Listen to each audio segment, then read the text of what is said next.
Regagné, je sais que vous avez passé 12 heures dans une des urgences les plus achalandées à Charlemagne sur la Rive-Sud, mais aujourd'hui, le ministre faisait même le même constat que vous. Là. Il baisse un peu les bras en disant « Arrêtons de dire qu'on va améliorer la situation rapidement. La situation, elle est dramatique. Vous l'avez vécu. » Urgence de l'hôpital Charlemagne lundi matin. 70 personnes attendent pour voir un médecin. Cette petite fille de 3 ans et demi fait de la fièvre. Elle est ici depuis 3 heures. Vous savez quand vous allez passer? Non, je sais pas, il y a trop de monde.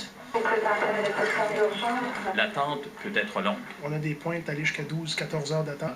Jean Lépine, lui, a des problèmes intestinaux. Il y a 9 jours, il a dû patienter pendant 11 heures. Je blâme pas le personnel.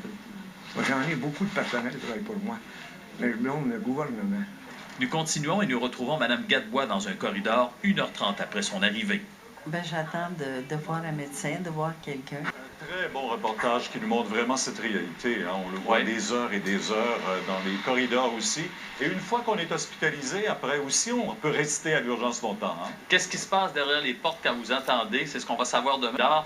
Et toutes ces personnes également qui travaillent et qui trouvent ça difficile de ne pas pouvoir répondre correctement à la demande. Et comme les gens l'ont dit, il y a un problème de société. Alors, à ne pas manquer demain. Oui, et puis le ministre qui dit aujourd'hui, la médecine de corridor, c'est là pour rester. On ne peut plus faire de promesses qu'on va régler ça en 48 heures. Difficile à prendre. Merci.